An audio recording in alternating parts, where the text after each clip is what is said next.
Welcome back to Withdraw Consent. I'm Jack. Today I wanted to talk about a very controversial topic, and I want to talk about the election of Zoran Mamdani in New York, and he got elected as the mayor of New York City. And I want to ask you: is this a win or is this a loss for us? Because you hear a lot of conservatives talking about capitalism and communism and this and that, and I'm not endorsing any part of communism in this episode.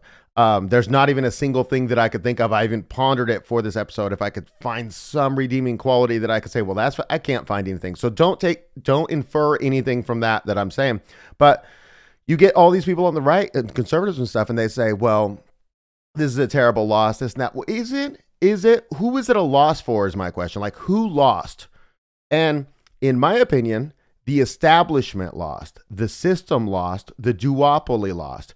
Now, you could be a conservative in New York City and your your taxes are going to go up, we'll say, because you're well-to-do, we'll say. And so you could have lost too, if that's your scenario. But for the rest of us around the country looking at this, is it a win or a loss? And it's really controversial what I'm saying, but I'm going to give you some examples and try to persuade you that I'm not just talking nonsense here. So basically, this guy won, okay? And he won on a socialist platform that's pretty communistic, on state-run, city-run grocery stores, on free buses, the likes of that. And so you can see here with about a little over 2 million votes, and he got 50.4%. So he did get the majority. And then Sliwa wouldn't drop out. He got 7.1%. The establishment candidate was Andrew Cuomo, even though he was running independent because he had lost in the primary, him and Eric Adams, to Mamdani.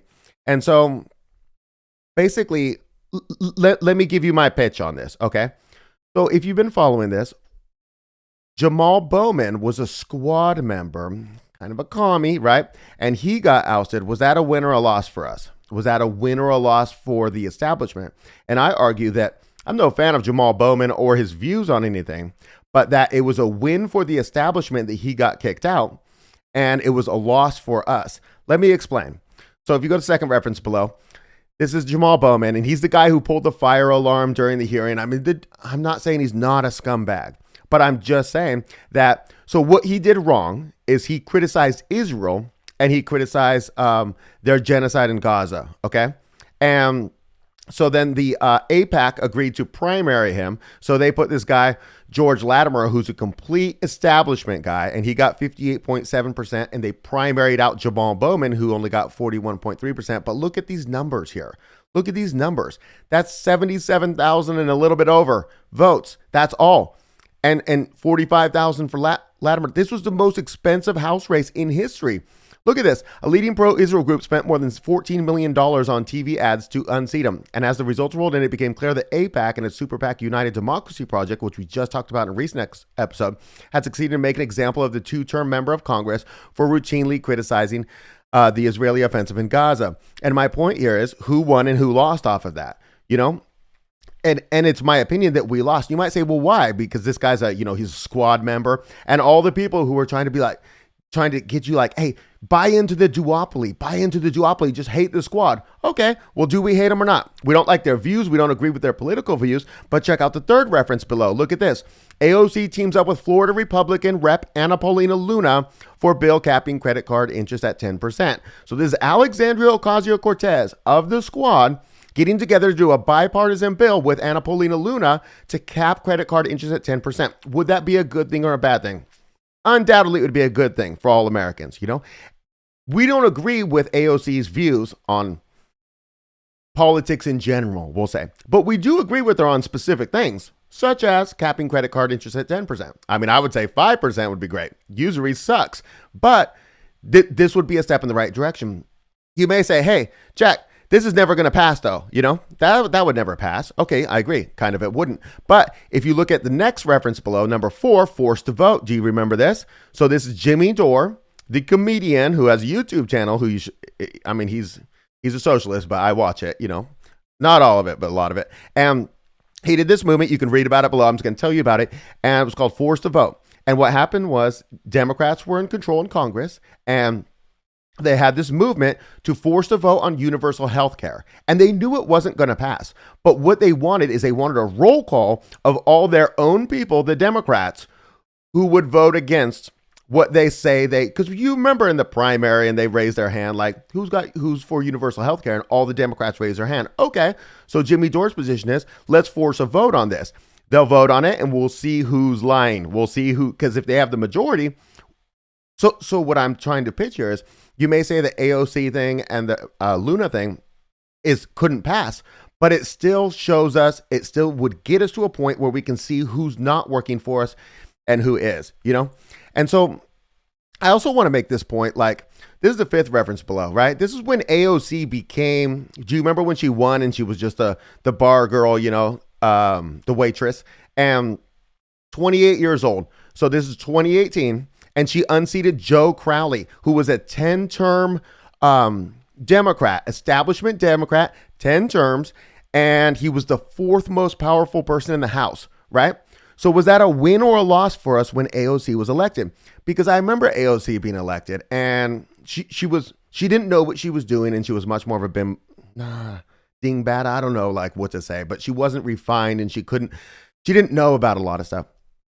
And at the time, you would see a lot of content, and they would just make fun of her and hey, the squad's stupid and this and that. And the one girl and her sister and Tlaib and the terrible things she said when she got elected and this and that. But what I'm trying to say is that when we look on these anti-establishment wins, but they're on the populist left, even socialist left, is it a win or a loss for us if it breaks some of the power of the duopoly? And Zoran Mamdani is a very difficult person to say this about, because he's not going to be doing bipartisan legislation in the House like we saw with AOC and Luna. But my current view is that anything that breaks the duopoly's power, because the establishment is lashing out and hates it, I mean, shouldn't we like it? Now, I don't want to do calls to prayer in New York City. I don't want to do that.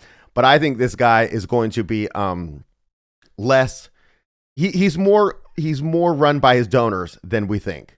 And he's not going to actually be as idealistic as his campaign proved to be. Now, it could be just a complete disaster. I don't know. But what I'm saying is, at least it's just not more establishment, because we never can have the possibility of winning with no establishment, with just the establishment. Now, I don't want these people to win, like to end up with 90% control of, Congress or something like that. I'm not saying that. But I'm just saying, when you're looking at like, okay, not anti-establishment people control 4% of the power in this country. Let's say we're at that. And it's 2% on the populist right, 2% on the populist left, like actual populist right, not Trump and Israel and all of this stuff, But or him and his, he's going to pay down the deficit, but then he raises military spending to the most it's ever been in the history of the world. This is the biggest after he promised to cut, whatever. But you got 2% on either side. You don't want to go pooping on the 2% on the other side, because that represents half of the anti-establishment. You want to instead work with them, which is a concept that I've been pushing when it came to the Gaza protests, and you have all the unwashed communists doing the protesting, and I'm looking at them and I'm kind of like, but yeah, I agree with you on the non-intervention, and I agree with you on the no genocide, and I agree with you on not funding it and not funding Israel at all, of course. But then, of course, you guys commented and you were like, hey, you can never ally with these people.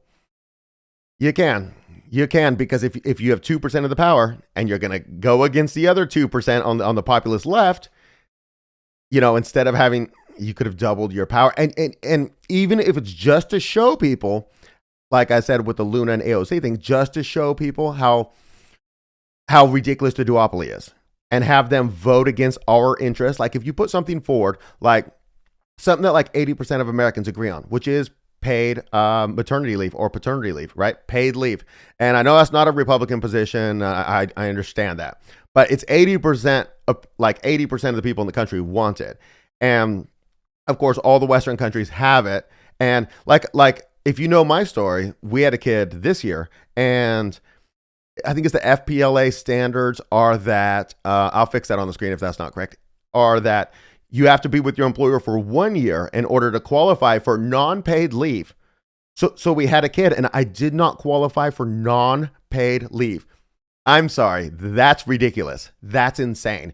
And then, of course, they gave me the non-paid leave. And, of course, the baby was in the NICU for, 40 days, and it was just an absolute disaster.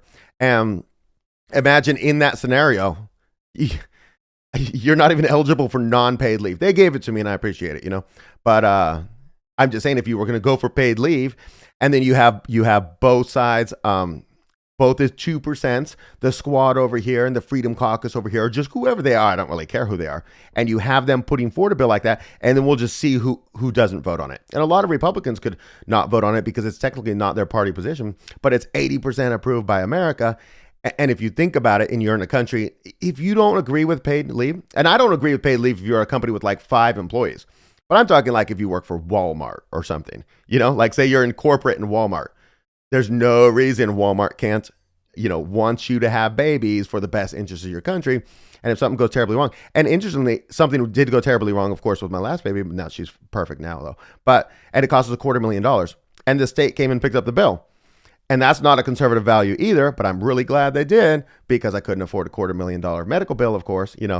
This is really controversial. I'm interested in hearing in the comments how much you disagree with me on this, but I think it's an interesting way to look at politics in our country, where it's just run by the duopoly, and we want to break that power. I'm interested in hearing what you guys have to say. On Thursday, I'm going to do an episode on this ADL study that did a worldwide study, and 2.2 billion people are anti-Semitic. But I want to talk about why that is, and I want to talk about where I think it's going, which is downhill. I want to talk about this spiraling of anti-Semitism. Also, just to let you know, if you're interested in the lore, that I'm planning on moving my entire family before the end of the year, and it's going to be a whole thing. And I don't have a bunch of episodes backed up like I would if Victor was here. So there's going to be weeks of downtime, setting up the studio in the new place. The good news is it appears that Victor will end up being back in the studio for every episode, and that'll be more like early next year. Anyway, so there will be a gap, and I'll let you know when it's about to come. And I appreciate you all for following along and watching, and hope to see you Thursday.